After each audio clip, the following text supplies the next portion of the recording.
Yo entiendo la convivencia, intuitivamente, en un espacio social, como la ausencia de violencia física, de violencia psicológica, de violencia verbal, de violencia moral. Por supuesto que en todos los espacios sociales hay cierto grado de violencia que es irreductible, ¿eh?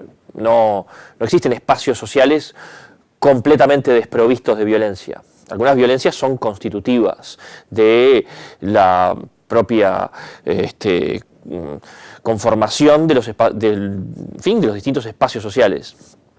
Pero creo que es una meta razonable y deseable reducir las distintas formas de violencia tanto cuanto sea posible. En ese sentido creo que la convivencia no se reduce a los episodios de violencia física, que es una cosa que creo que es quizás la que llama más la atención. Cuando se producen episodios de violencia física, entonces se habla de problemas de convivencia. Creo que los problemas de convivencia son más amplios, abarcan la violencia física, abarcan la violencia verbal, abarcan la violencia psicológica, abarcan la violencia moral, y en ese sentido hay una pluralidad, creo yo, de problemas de convivencia. No hay un problema de convivencia que se reduce entonces a alguna agresión puntual, o en fin, se podría pensar que hay una explosión, quizás esto no sea verdad, pero que hay una explosión de problemas vinculados a la agresión física de los docentes, y quizás esto es lo que llama más la atención y es lo que de algún modo pone el tema de la convivencia en el centro del interés público, pero yo creo, me parece a mí, que el concepto de convivencia desborda los límites estrictamente de la violencia física, tiene que ver, creo yo, con la violencia en un sentido amplio. Entonces, por convivencia, por un espacio donde se da una buena convivencia, entiendo yo, un espacio razonablemente libre de violencia, lo que no quiere decir que se pueda reducir a cero toda expresión de violencia. Quizás pueda pensarse que hay una mayor incidencia de ciertas formas de violencia en los espacios educativos de la que había hace unos años. En este sentido, a mí me gustaría llamar la atención sobre un tipo de violencia que me parece que no es tan visible y que sin embargo sí creo yo que está en aumento, que es la violencia moral. Me parece a mí advertir que el aura, digamos así, el aura simbólica de respeto que emanaba la figura del docente en el Uruguay de hace no tanto tiempo, 20, 30, 40 años, se ha ido de algún modo desvaneciendo, y esto habilita un conjunto de formas sociales de violencia moral que se ejercen sobre los profesionales de la educación, a veces directamente en el ámbito educativo, pero a veces fuera del ámbito educativo, que generan un malestar, que es parte del malestar, que quizás derive o no en otras formas de violencia, verbal, psicológica, física. Yo no quiero decir, por favor, que el origen de las otras violencias es esta violencia moral y que hay una relación causal, pero sí creo que hay una interrelación y hay un clima. Hay una interrelación entre las distintas formas de violencia y hay un clima. Hay un clima que se ha deteriorado, creo yo, dentro de las instituciones educativas, pero sobre todo un clima social que se ha deteriorado y tiene que ver con una creciente falta de respeto por la labor educativa, que no sé si tiene o no que ver, porque tampoco quisiera pronunciar ningún juicio categórico sobre estas cuestiones, que no sé si tiene o no que ver con una pérdida de, digamos, valor de la educación misma como tal. Es decir, no sé si tiene o no que ver con una creciente indiferencia social frente a la educación. No lo sé, no tengo elementos como para pronunciar un juicio categórico, ni mucho menos. parece que la educación hoy no recibiera de parte de la sociedad la importancia o la valoración que recibía en el pasado. No obstante, se da un hecho paradójico. Todo el mundo dice estar preocupado por la educación. Los políticos dicen que están preocupados por la educación, los padres dicen que están preocupados por la educación, los organismos internacionales dicen que están preocupados por la educación. Todo el mundo parece estar preocupado por la educación. Y sin embargo, en otro aspecto, lo específicamente educativo, la transmisión del conocimiento, en fin, los distintos aspectos que han hecho tradicionalmente a lo específico y definitivo del quehacer educativo, no parecen despertar tanto interés. Hay un diagnóstico de crisis que a veces se formula en términos muy apocalípticos. Hay un diagnóstico de crisis que a veces se formula en términos muy apocalípticos. ¿Por qué? ¿Cómo se explica esto? Bueno, a mí me parece que ocurre una cosa, y es que durante muchos años los uruguayos estuvimos convencidos de que teníamos una educación ejemplar, de que nuestra educación era una especie de faro que orientaba y al cual se remitían por lo menos los países de la región como modelo a seguir. Creíamos que teníamos una educación modélica, creíamos que teníamos una educación ejemplar, y hace relativamente poco tiempo nos desayunamos de que no era tan así.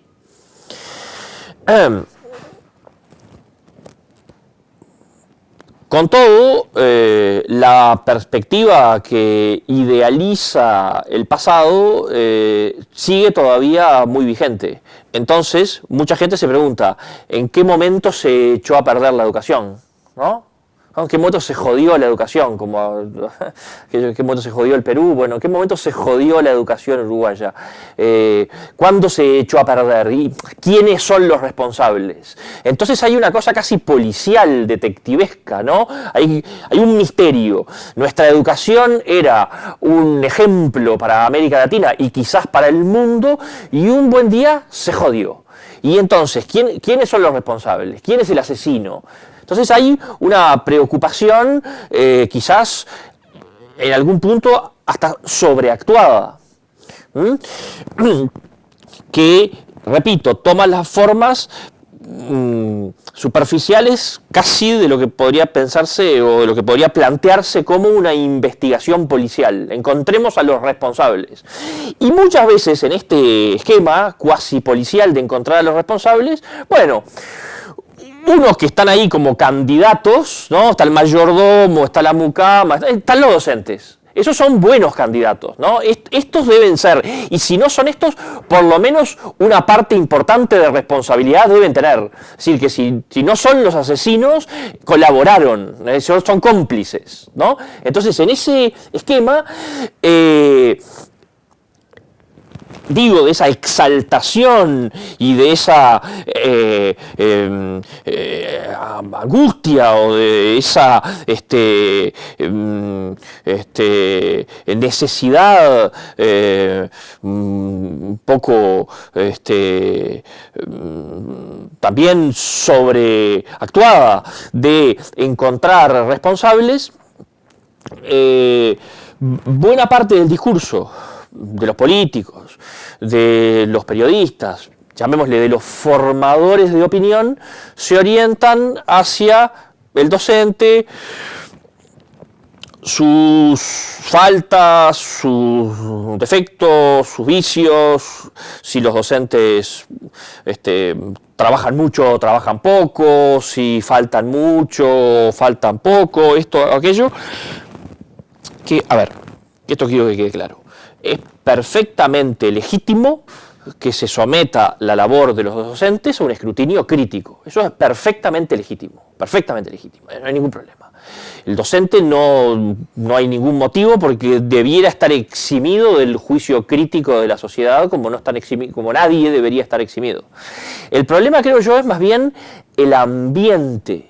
El problema, creo yo, es más bien el contexto contexto en el cual se tematiza esta cuestión, que no es un contexto, digamos, sereno, sino que es más bien un contexto exaltado.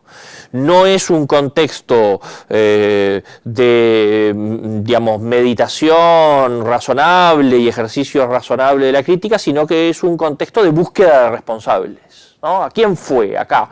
¿Quién metió la pata? ¿Cuándo fue que todo esto se fue al diablo? Entonces, creo que ese contexto no ayuda. Y en ese contexto se ejercen formas de violencia simbólica, que yo llamaba antes violencia moral, que a veces creo funcionan como antesala de formas de violencia más tradicionales o más crudas, como la violencia física. Entonces, cuando un padre le pega a un docente, en parte, solo en parte, entiendo yo, es el resultado de una deslegitimación que la sociedad en su conjunto, a través de los políticos, a través de los medios de prensa, en fin, a través de eso que se llama la opinión pública, ha hecho previamente de la tarea del docente. Entonces, si antes el docente era respetado, ahora no.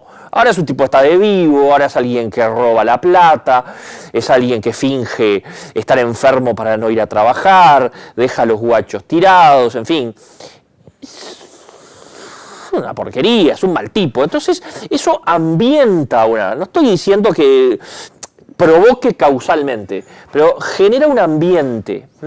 Genera un ambiente que finalmente naturaliza muchas de las agresiones que reciben los docentes directamente, que conforman una especie de continuo con un estado de exaltación de la opinión pública que, repito, está angustiosamente buscando un responsable, buscando un culpable. ¿Quién nos arrebató esa educación maravillosa que teníamos? Y bueno, la verdad es que no teníamos esa educación maravillosa, esa es la verdad. Es decir, ¿para qué nos vamos a mentir? En algunos aspectos estaremos mejor que antes y en otros aspectos estaremos sin duda peor que antes. Pero el balance debería ser un balance mucho más sensato. Bueno, un día nos dimos cuenta que aquella educación maravillosa, aquel faro del saber y modelo para el mundo, no era tal, y que nosotros teníamos una educación más o menos como la que tenemos ahora, con algunas fortalezas, con seguramente con un montón de defectos, y que la pregunta es, bueno, ciertamente, ¿cómo mejorar? Claro, si yo creo que la educación, más que de estar en crisis, yo creo que está bastante estancada. Me parece a mí que la educación uruguaya está atravesando un periodo de estancamiento. Y entonces la pregunta sería cómo despegar, cómo mejorar, cómo corregir los errores. Todas esas son preguntas que sensatamente uno se puede hacer y cuyas respuestas seguramente sean muy valiosas. Pero el clima de exaltación, de nos arrebataron algo valioso que teníamos, ¿quién fue? Ese clima no contribuye a hacer un balance razonable de cuáles eran realmente las fortalezas de nuestro sistema educativo, que no son necesariamente esas que nuestra memoria social, selectiva, identifica como tales, ese pasado edulcorado, ese pasado dorado que realmente no existió. O sea que probablemente hayamos perdido algunas cosas, sí, y ganado otras en el camino, pero no se perdió una educación que era ejemplar para ahora tener una educación que es una porquería. En fin, tenemos una educación con sus luces y sus sombras, con sus aspectos positivos y sus aspectos negativos. Creo que lo primero que deberíamos reconocer es que nunca fuimos lo que creíamos que éramos. Entonces no hay propiamente un responsable, no hay un culpable, no hay uno contra el que ir y lincharlo en la plaza pública por ser el responsable de arrebatarnos aquello tan valioso que teníamos y que ya no tenemos. Eso es lo primero. Entonces, si en un clima menos exaltado, menos angustioso, menos ansioso, que partiera de la base de un balance más, en fin, honesto de lo que realmente fueron las fortalezas y los defectos de nuestra educación tradicionalmente, si en ese contexto se procediera a hacer una crítica de la formación docente, de las prácticas docentes, a mí me parecería muy legítimo. Y no se me ocurriría decir que conforman un escenario de violencia simbólica, de violencia moral. Lo que pasa es que en este escenario las críticas más bien se encaminan, creo yo, en esta dirección. Y no contribuyen, ciertamente no contribuyen. Yo no sé cuánto contribuye esto y cuánto contribuyen otros factores sociales a que haya violencia en las instituciones educativas, violencia física en las instituciones educativas, pero me parece que alguna incidencia deben tener. Y después también es verdad que los docentes están sometidos a otras formas de violencia, quizás más sutiles, pero que hacen mucho daño y que no vienen de afuera de la institución, no son los padres. Hay violencia dentro de las instituciones educativas, hay una violencia, digamos, institucional que se ejerce sobre los docentes. También cuando se los presiona para que den determinados resultados, para que cierren determinados indicadores. Se ejercen distintas formas de violencia y eso es como una especie de olla a presión y en algún momento revienta. En ese sentido creo que hay una cosa que no contribuye, me parece a mí. En fin, lo digo muy modestamente, ¿no? Sin pretensión de estar dándole clases a nadie. Hay una cosa que no contribuye, me parece a mí, que es la siguiente. Muchos puentes simbólicos, digamos así, tendidos entre el afuera y el adentro de las instituciones educativas, entre los padres y los docentes, entre la sociedad y los educadores, se han dinamitado en los últimos años. Producto de esta búsqueda frenética y alocada de culpable, en fin, producto de muchas cosas, muchos puentes se han dinamitado. Creo que no contribuyen algunas medidas que toman los gremios educativos cuando hay episodios de violencia física en las instituciones, que algunas medidas que toman no contribuyen a reconstruir esos puentes, más bien terminan volando los pocos que quedan. Entonces, hay medidas que, hay medidas que en tanto y en cuanto parece que fueran orientadas a penalizar a los padres en general o incluso a los propios alumnos de los episodios que a veces ocurren de violencia física, como paros, que caen muy mal en la opinión pública y caen muy mal en las familias, en los padres concretamente, en fin, en el núcleo familiar, son reacciones que yo puedo entender y que no estoy juzgando moralmente, yo puedo entender que son reacciones naturales, yo puedo entender que son reacciones explicables, puedo entender, puedo ponerme en la piel de quien reacciona de esa manera, pero creo que en una mirada un poco más fría, desapasionada, habría que decir que no contribuyen a reconstruir los puentes. O sea, que si es cierto, que puede no serlo, pero si es cierto que ese clima social contribuye, ese clima social enrarecido, ese clima social exaltado, contribuye a que se multipliquen los episodios de violencia o que se agudicen los episodios de violencia física en las instituciones, quizás el camino a recorrer sea el de reconstruir puentes, el de volver a acercar a los docentes a la familia, digamos, a la sociedad, vamos a decirlo así, de esa manera, el tratar de algún modo desandar un camino de divorcio que creo que se ha agudizado en los últimos años. Que podríamos decir así, funciona como una especie de resumen o de síntesis de todo un conjunto de violencias y entonces los docentes estallan, los gremios toman medidas antipáticas, de algún modo el espiral o el círculo vicioso vuelve a activarse y todo empeora. Entonces, creo que quizás la pregunta para la que yo no tengo una respuesta es cómo salir del círculo vicioso. ¿Cómo salir del círculo vicioso? Es decir, cómo no retroalimentar la lógica que parece estar en la base de los problemas de convivencia. Y en ese sentido yo diría el desafío, que es fácil de enunciar, difícil de superar prácticamente, es reconstruir puentes, me parece a mí, reconstruir puentes. Ahora, ¿cómo se reconstruyen? Bueno, no lo sé. Eso es muy difícil, por eso me parece que no se puede señalar simplemente a los docentes y decir ustedes, o a los gremios y decir ustedes se están equivocando en esto, en aquello, porque sería muy simple. Creo que el desafío es grande.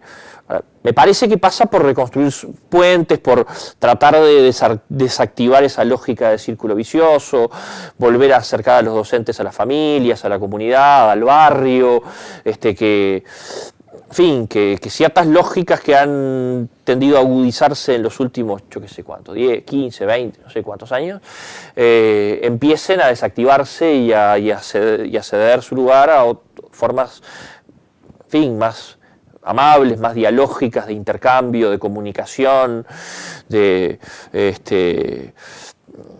convivencia.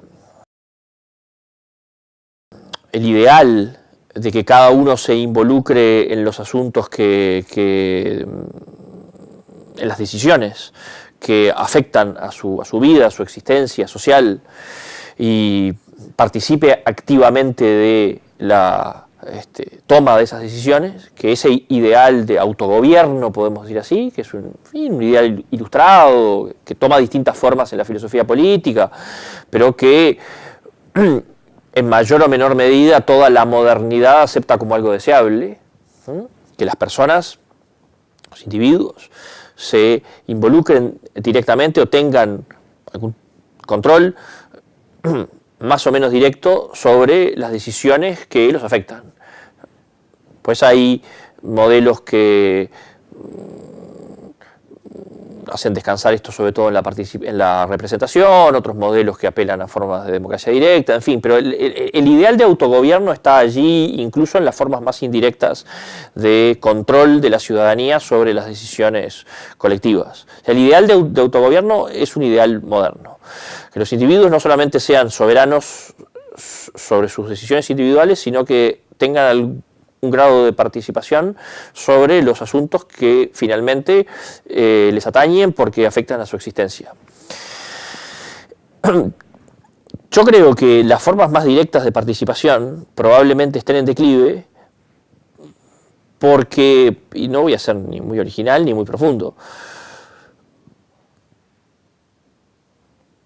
porque todos estamos muy sobrepasados de cosas, ¿no? Es una cosa que yo lo he visto en la militancia gremial. A todos nos cuesta mucho hacernos tiempo para los espacios colectivos. O sea, lo colectivo demanda un plus de tiempo que para todos, incluso para las personas que ¿cómo decirlo?, comparten activamente este ideal y valoran los espacios de participación que ya existen, incluso ocupar esos espacios les resulta, no ya demandar que se abran nuevos, ocupar los que ya existen, ocupar los espacios que ya están abiertos, muchas veces requiere de las personas un tiempo que no tienen. Porque todo el mundo está corriendo, porque tiene un montón de trabajo para poder más o menos llegar a fin de mes, la familia, esto, lo otro. Es decir, antes no era así. No lo sé, antes la gente se hacía tiempo de todos modos, a pesar de tener que lidiar con las mismas responsabilidades. Es un fenómeno estrictamente contemporáneo. ¿Qué pasa? ¿Somos más flojos? Lo colectivo nos tira menos. Yo no sé exactamente qué es lo que pasa, pero lo veo en personas que tienen, repito, una fuerte consustanciación con lo colectivo, que muchas veces se les hace muy difícil ocupar los espacios de participación que ya hay. Entonces, me parece que el problema de la participación no puede ser puramente formal, en el sentido de que no puede ser meramente abrir espacios de participación. Porque puede ocurrir perfectamente que se abran con buena voluntad espacios de participación y que no se puedan ocupar, es decir, que no sean ocupados, no es que no se puedan ocupar, es que no sean ocupados. Yo soy un poco reticente, bastante reticente, a esta opinión, no sé si generalizada, pero muy extendida, según la cual las nuevas tecnologías de la información y de la comunicación pueden ser un vehículo adecuado para salvar estos problemas, y que en la medida en que se vayan abandonando los espacios de debate o de intercambio presenciales en favor de espacios virtuales, foros, espacios, en fin, electrónicos, formas diversas de participación. En la medida entonces digo que la participación se desplace desde lo físico a lo virtual, puede haber chances de reactivar el interés por la discusión colectiva de las cosas públicas, de la cosa pública. Yo soy un poco escéptico, sobre todo porque mi experiencia me dice que los foros electrónicos, los espacios de discusión electrónicos derivan rápidamente se polarizan rápidamente, las opiniones más exaltadas y menos razonables tienden rápidamente a ser el eje del intercambio, tienden a envenenar, si se quiere, son espacios que se envenenan fácilmente. Creo que cuando la gente interactúa cara a cara hay cosas que no se permite decir, o si tiene una opinión muy dura, la presenta de una forma más matizada, más razonable, que habilita el intercambio y la discusión. En los foros electrónicos abunda el exabrupto, abunda el insulto, abunda la descalificación, abunda la violencia. O sea, ya que estábamos hablando de violencia simbólica, de violencia verbal, de violencia moral, bueno, los espacios de participación electrónica son espacios en los que abunda la violencia, no la física, porque claro, uno no está en condiciones de ejercerla, pero todas las formas de violencia que se pueden ejercer en esos ámbitos se ejercen de las formas más crueles. Entonces yo realmente le tengo un poco de fobia a los espacios de participación electrónica.